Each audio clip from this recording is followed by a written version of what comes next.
Hi Sag, welcome to June. This is Teresa from Tarot by T. And before we get started with the reading, I want to go over some astrology. So on June 3rd, we have a full moon in your sign, and it runs across your relationship sector. Then on June 6th, Venus moves into Leo, which is favorable to your sign. On June 11th, Mercury moves into Gemini, and it is really strong in Gemini. Then on June 17th, Saturn goes retrograde in Pisces. June 18th, we have a new moon in Gemini, which is in your 7th house of partnership. And on June 30th, Neptune goes retrograde in Pisces. But in the meantime, we'll talk about that later. Let's see what the cards say for Sag, for love and relationships. What does Sag need to know about love and relationships for the month of June 2023? What is coming up for Sag for June 2023?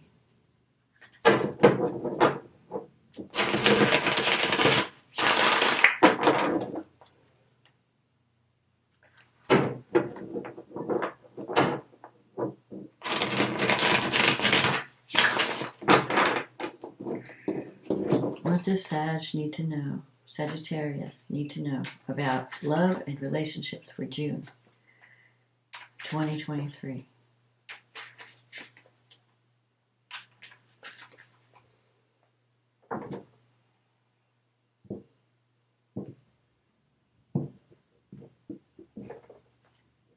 Okay, let's see what we get. Queen of Pentacles. The Knight of Pentacles. The Knight of Cups. The King of Pentacles. The Two of Cups. The Death card. The Five of Swords. The Six of Wands. The Hangman. The Five of Wands. And the card at the bottom of the deck is the Moon. Okay, so with the Queen of Pentacles as the first card, this could be your energy. You're looking for security in a relationship, and you're also thinking about the past. She's facing the past. So you're thinking about past situations, and I think right now the potential for love is good, but you're wanting to take things one step at a time. I don't think you're looking to rush. Either it's you or the new partner. There could be someone new in your life that is very stable, very down to earth. Someone that that's going to be there for you, but you're not totally sure. You're not ready to relax into this partnership yet. You've got the Moon here. So the Moon is a card of confusion.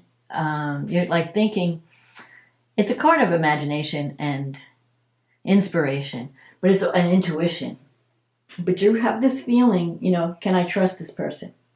Because in the past, you might have been with someone, here's the Knight of Cups, who was not as, could have been a water sign, and now you could be dealing with earth energy. But even if it's not the exact sign of the person, the water energy is more fluid, it's more romantic. So you could have been dealing with someone who was very talented, like musically, artistically, very sensitive. That's the cup energy. Very romantic, but a little bit immature when it comes to relationships. Someone who has unrealistic ideas about relationship. And maybe there could have been a sense of betrayal in the past, because with the Moon card, you're wondering, can I trust this person? Are they going to betray me? Are they being honest with me? So I feel like if there's someone new in your life, or a potential for a new partnership, you're going to be comparing this person to something that you experienced in the past and wondering, am I going to go through this again? But I'm seeing, the King of Pentacles is really a great card for a mate, because the King of Pentacles is someone who's very responsible, very reliable, someone that, if they say they're going to do something, they're going to do it.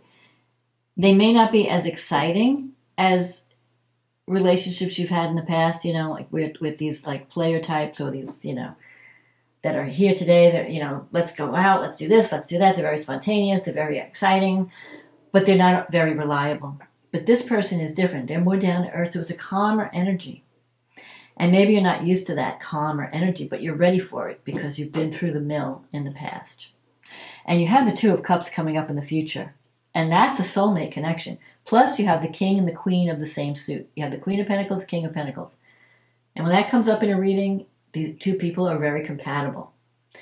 So I feel that you're both looking for security. You're both looking for a relationship that's going to last. The only thing that could stand in the way, you have the Death card coming up in the near future. Now, that doesn't mean death, you know, just in case you don't know that. But the Two of Cups with the Death card, something is going to be developing over the next 2 weeks where you're going to be able to leave something, give something up for something better.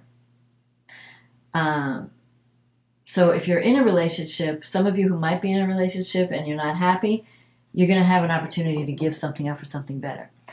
If you're not in a relationship, there's going to be a new opportunity for love, especially around that new moon in Gemini that's coming up later in the month. Because it'll be falling in your 7th house of partnerships, committed partnerships. So you have an opportunity for a new beginning, but we'll talk about that later. But the Death card energy, it's about clearing out the past, releasing the past, closing a cycle. The Death is saying, you know, you're in the midst of transformation. You're going from a past life to a current, you know, to a new life. And to do that, you have to clear out the old. You have to cut away what's no longer working. You have to release what's no longer serving you. And I think that you're going to be doing a lot of that this month. Where with the Death, if you look at this card, yes, you're looking at the past. And yes, you have to, you know, bless past relationships for whatever they taught you, whatever you experienced. But if it's not, if something has ended or if it's no longer working, you can't bring that past energy into the present. It's going to, because then it's going to destroy your chances with this current situation. So you don't want to mess the current situation up by bringing in past issues. So you need to release your past fears, and you know, if you were betrayed in the past, treat this person, you know, don't let this person pay for the sins of the past, is basically what I'm saying. You've got this Five of Swords energy that's in your fear sector. And the Five of Swords, you know, you might have been in a relationship where there was some hostility, or maybe you were victimized in some way, and you felt like you were treated poorly, or this person had issues, or there were issues in the relationship that could not be fixed. The Five of Swords is saying, you know, you're not going to change someone. When you're with someone, you have to take the good with the bad. So you have to decide, can I live with the things I don't like? Because you're not going to find the perfect person. There's no perfect person. You know, there's no perfect relationship where nothing, you know, ever goes wrong and you don't ever fight and all that. If you have that situation, you don't have a very deep connection. But when you're really intimately involved with someone, you see, you know, the highs and the lows, the good side, the demon side. You know, everybody has a dark side. And that comes up in relationships, especially when you're living together and you're spending a lot of time together. So the Five of Swords is about learning to accept what can't be changed.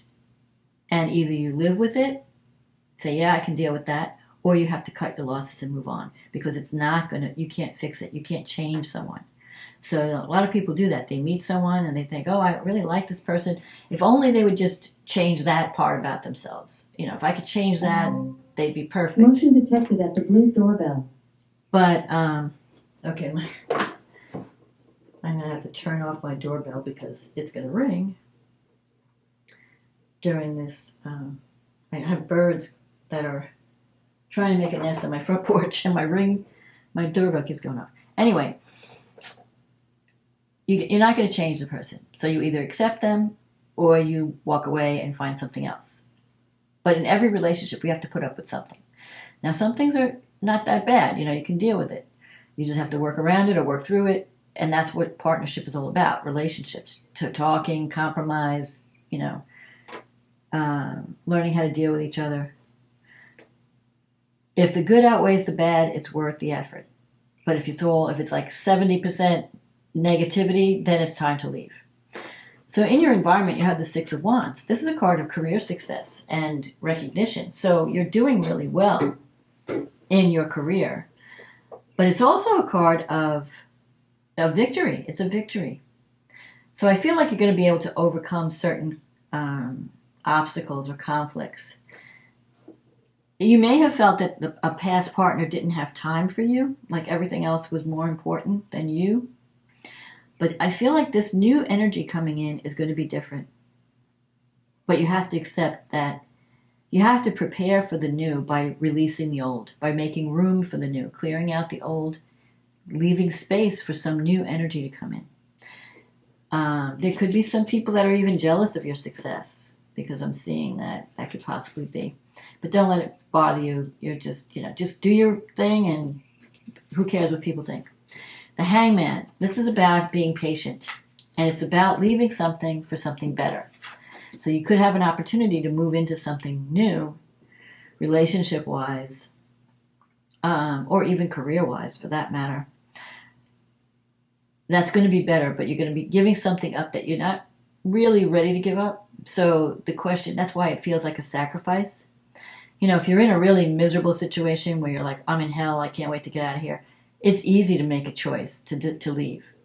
But when you're in a situation that's like, it's okay, it's not the greatest, it's not the worst, I know I could do better, that's when it gets difficult, because then you're like, well, I'm giving this up, am I going to go from the frying pan into the fire? So you start to question your decisions. Will the new situation be better than what I have? And that's where you're at this like limbo stage. And you have the Five of Wands here, where it's a card of competition, people fighting over petty BS. So you might have been in a relationship where you're just arguing over little things, but you're not focusing on the real issue. Or there could be competition in a situation where people are competing for the same thing that you want. But I think that you have the upper hand. So if it's a relationship, the person is interested in you, you can overcome the competition. Even if it's a career situation, I feel like you're going to move away from a toxic environment where there's a lot of people just don't work together. Everybody's trying to outdo each other and throw each other under the bus. If you're in that kind of career situation, I feel like that's coming to an end. And you may have to cut your losses and move on, because you're not going to fix that. That's just going to always be there. But I do see greater stability and greater prosperity, forming a connection with someone that's going to be more stable, going to offer you the security that you're looking for, the love that you're looking for. And that's coming this month. I really feel like you're going to have a new beginning where you're going to feel more secure in a partnership. Because I think you're dealing with someone who is really reliable and who's a good worker, a hard worker, doing their day-to-day thing. They're not one to shirk their responsibilities. And the only obstacle that you have to deal with is releasing the past, not letting the past interfere with the present situation, not letting the current romantic partner pay for the sins of someone who hurt you in the past. So if you can do that, if you can release the past, I think you're going to have a really nice connection. So let's see what the angels have to say to Sag. I mean, you are transforming with the Death card. The Death is like, it's like rising from the ashes, going from winter to spring to summer. You're clearing out the dead wood. Whatever's no longer working, whatever doesn't make sense anymore, you need to clear it out, release it, and make room for spring and summer. Make room for new growth, basically. Don't keep holding on, because I see with the Queen, you're looking at the past, you're holding on. So you have to look to the future. What do I want to create in the now that's going to be there for me in the future? Forget the past. The past is over. You can't relive it. You can only learn from it.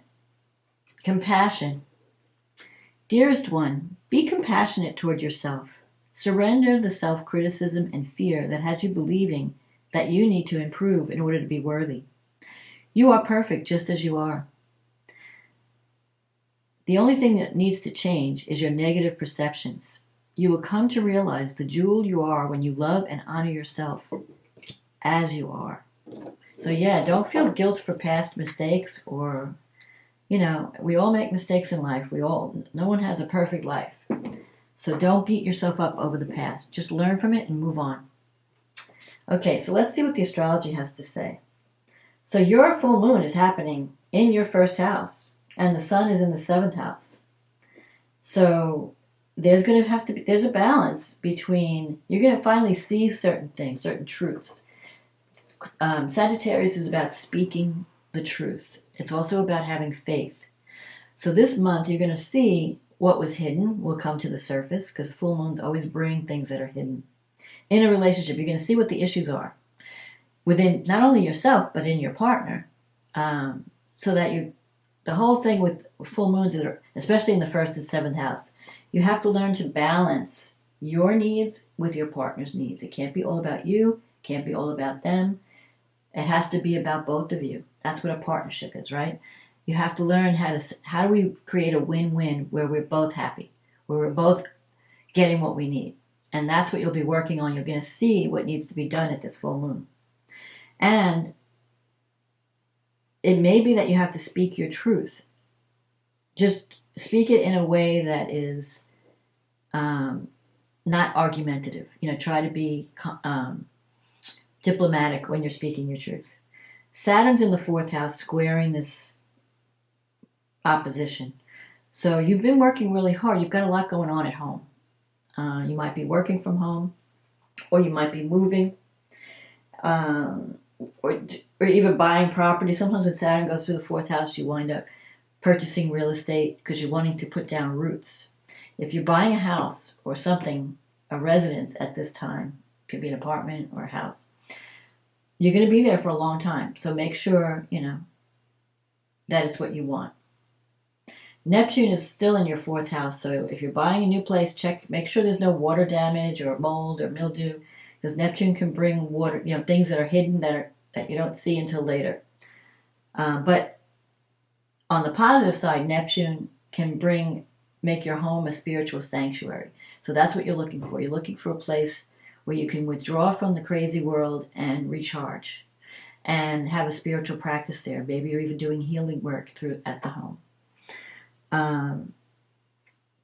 Mars is in your ninth house, so Mars is active. You might feel like traveling or moving to a different location, maybe even going back to school, teaching, learning. Mars, the ninth house, has to do with higher education, teaching, learning, philosophy, sharing your spiritual beliefs. It has to do with long distance travel, reaching a global market. So all those things, you're energized right now because you're trying. Mars is getting you out of your comfort zone. It's telling you need to move out of a situation where you become too comfortable and it's not serving you anymore. This full moon is trining Mars, so you're going to have the energy to make the changes. Whatever you see at the full moon, Mars will give you the energy to take action. Venus is in your eighth house. It's been there. She's going to be opposing Pluto. So there might be some power struggles around money, a partner's resources. Maybe you're arguing you may need more money from a partner, or you might be depending too much on a partner for their resources. You may have to learn how to stand on your own 2 feet. Venus is trining Neptune, though, and Neptune in the home. You could create a beautiful home for yourself. You have the potential, if you work on the shadow within yourself, the fears that you have around money, around resources, around what you need from others, around intimacy, you could create a soulmate connection, and you can share your living space with someone, and it could be very romantic. Venus is trining Jupiter. You have Jupiter in your sixth house. Squaring Jupiter, I'm sorry. So a lot of energy has been happening in the sixth house of work and health. You have Mercury there, you have Uranus there. Jupiter is now moving into the sixth house. When Jupiter's in the sixth house, it's going to bring luck and opportunity to your work environment. Mercury and Uranus coming together, there could be some unexpected opportunity or message that comes in, or even an idea that you have of ways to make more money or to bring greater success to your business if you're working for yourself. Or it could be that you're seen as someone who's very innovative, who's got a lot of ideas, and that could lead to some type of promotion or career success. Especially with Jupiter. Jupiter is there, it brings luck wherever it goes. It increases whatever it goes, wherever it lands. So in the 6th house of work, it will increase your workload. So you're going to get more work, more clients coming in, more money coming in. The only thing you have to be careful of is taking on more than you can handle. Because sometimes with Jupiter squaring Venus, it tends to create excess. So you might be spending too much, or you might be eating too much. You have to watch your diet. Just don't do things. Do things in moderation, and you'll be fine. Just don't go over the top with things. Don't take on more than you can handle. Know what your limits are, basically. Pluto's moved into the 3rd. When it moved into Aquarius, it moved into your 3rd house. It is now Pluto's retrograding, so it's going to go back into Capricorn by the end of the month. And it will be in Capricorn until the end of the year. So it's going to go back into your 2nd house. Pluto's been transforming your earning capacity. How you feel about yourself. You have to step into your power and command a higher price, or realize, like, I'm worth more. What am I worth?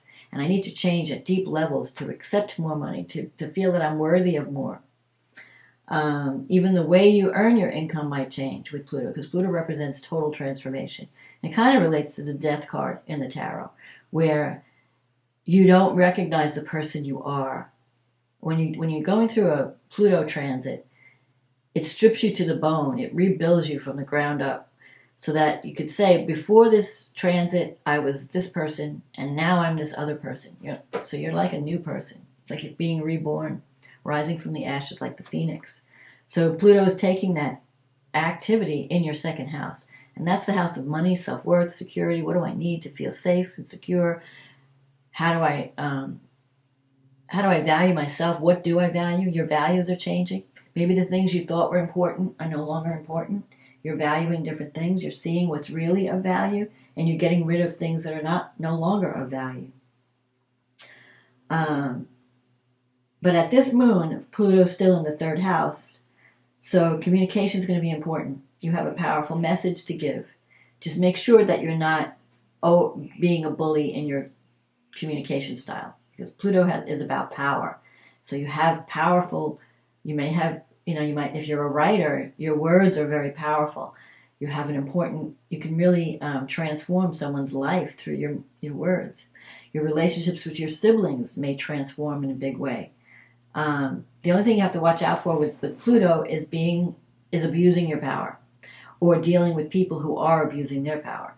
So there could be some power struggles where you may have like arguments, and it may get very heated. So you want to make sure that you're staying calm, count to 10 before you respond, because we have some difficult Pluto aspects coming up this month with Mars. Chiron's in your 5th house. That's the wounded healer, and it is trining this full moon. So you may have some wounds around romance, children, creativity.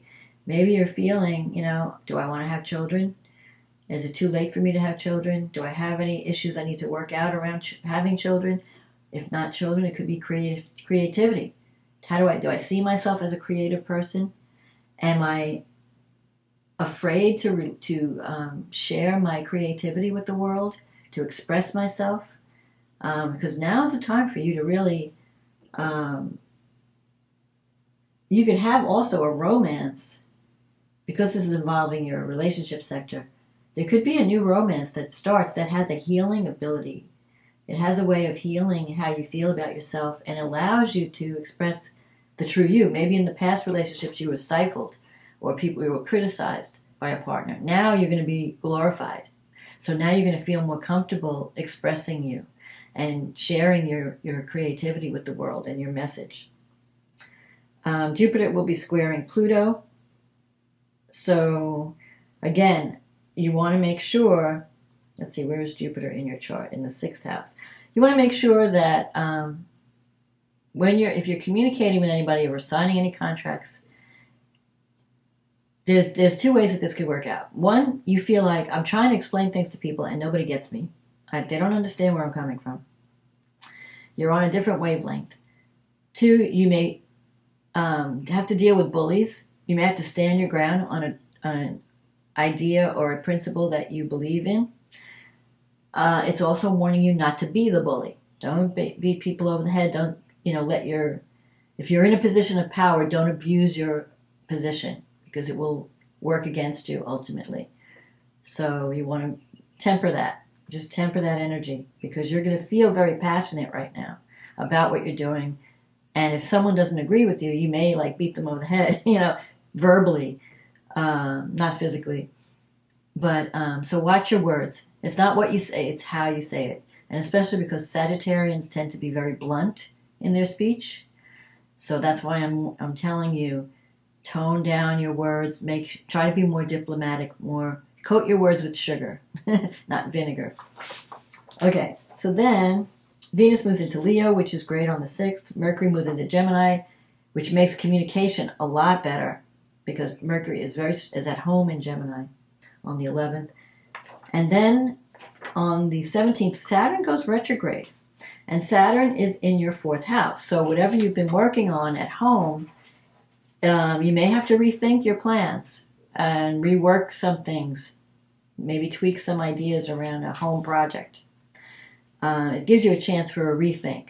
It may even slow things down. So if you're in the middle of negotiations, things might slow down a little bit. Maybe you need time. You have to do more work, more research. Then we have the new moon in Gemini. And that's falling in your 7th house of partnerships. So there's a new beginning, a potential for a new beginning in a relationship. And that could be a committed partnership where you decide you could be meeting somebody new or you have a new phase in an existing relationship. Maybe you decide, let's start again, let's try again and make this work. It could also be a business partnership because Mercury is here. You could be signing contracts. Whatever it is, you're going to be communicating more. Communication is key this month. You have to speak your truth. If you're holding back or you're holding things in, it's not going. You have to get that out. And you could change things. This new moon is squaring Neptune in the 4th house. So you just want to make sure that you're seeing things realistically, that you're not idealizing a situation. Saturn is also in your 4th house, so I don't think you're going to have that problem. Normally, if it was just Neptune alone, I would say, you might be painting things with rose-colored glasses, you might be overlooking some things or seeing what you want to see. But Saturn brings reality. Saturn shows you what's real.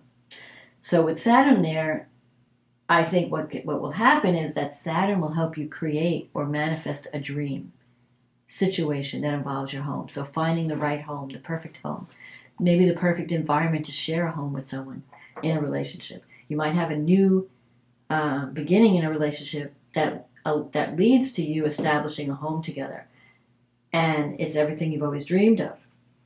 Venus is moving now and is in Leo, and she's going to be getting really close to Mars. Not an exact conjunction, but close enough that we could call it a conjunction in your 9th house. So love, you might be attracted to someone that is very different than you. Someone that is not your usual type. Someone that expands your world in some way and even changes your belief systems. You might be sharing information, ideas. You might even travel together. This person might be someone from a different culture than you. You might meet someone while traveling if you're not in a relationship. I just feel like the activity is you're going to be traveling more in the 9th house. You may plan a trip together. Or you may decide to go back to school and meet someone through that.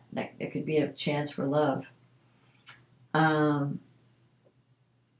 Venus conjunct Mars squaring Jupiter. Now, when Venus squares Jupiter, there's a tendency to overdo things. And we already went over that.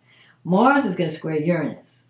So you don't want to do anything reckless when Mars is squaring Uranus because that's a volatile aspect. There could be some, and especially with your travel house involved, don't drive when you're angry. Pay attention. Keep your eyes on the road. But Mars square Uranus can bring a conflict that comes up out of nowhere. And you want to be careful that you're handling it with diplomacy, that you don't create a big explosion. 6th house has to do with work. 6th house has to do with, so there could be unexpected upsets at work. Choose the projects that mean the most to you And that way you can do your best work with less than rather have your stuff spread out too thin where you can't do good work on anything because you don't have the time. Jupiter is sextiling Saturn, so that's positive. It's bringing opportunity, and Saturn is helping you to manifest something tangible, something solid, something that's going to last. So you could be creating a career situation that's going to be very stable and bring in more prosperity and opportunity, more wealth, because Jupiter's in Taurus. So Taurus is the money planet, is the money sign. Pluto is squaring the North Node in Capricorn. So you may have to watch your money. There might be some power struggles around money. So especially if you're looking for a new job and you may be negotiating a higher salary, or even in your current job, there might be some power struggles around that. So that's just something to watch out for. Venus is squaring Uranus, so there could be some unexpected developments that have to do with love. Like I said, you could meet someone exciting out of the blue, and suddenly things are moving really quickly. So you just want to slow things down. Slow it down, wait till Venus leaves that aspect of squaring Uranus and see if you still care about this person, especially if you're meeting somebody new. You just don't want to jump into anything. Give it time. Give the person time. Give the relationship time. Because sometimes, Uranus, things happen quickly with Uranus, but they're not always stable. So you don't want to give up a good thing for something that looks good, that looks like gold, and then it turns out to not be all that glitters, So, but for the most part, I think you have the potential to make a new beginning in love and have a strong connection. And especially, as long as you heed the advice of the stars of not overdoing things, not taking on more than you can handle, not being afraid, speak your truth this month. Tell people what you need. And that will weed out, if somebody can't do something for you, if you speak your truth, you'll find out, okay, no, we can't give you what you're looking for, or I can't give you what you're wanting. So then it'll help you to weed out what's not working. But if you speak your truth and someone's like, yeah, I feel the same way, you can go with it. And you can create an enduring partnership and a happy home for yourself. You're going to be going through some changes this month. Very major changes. But I think the end result will be positive. You just have to overcome the internal conflict that you feel or the worry that you feel about repeating the past. Learn from the past, and so that you don't make the same mistakes, but don't be afraid to have a new beginning as well. So that's my forecast for June. I hope you enjoyed this reading. If you did, click on the like button, leave a comment, click on the subscribe button if you want to find out when I upload videos. All these things help the channel, so if you want to support the channel, leave a comment, click on the like button. All those things will help. And subscribe also. In the meantime, if you want a private reading, because this is a general reading, it may not apply to everyone, click on the link in the description box. It will take you to my website. We can get you on the schedule, and we'll be working together. So in the meantime, have a wonderful June. There's a lot of new beginnings coming up, and I think you're going to be happy with them. A lot of new opportunities. So enjoy your June, and I will talk to you again next month. Okay, bye now.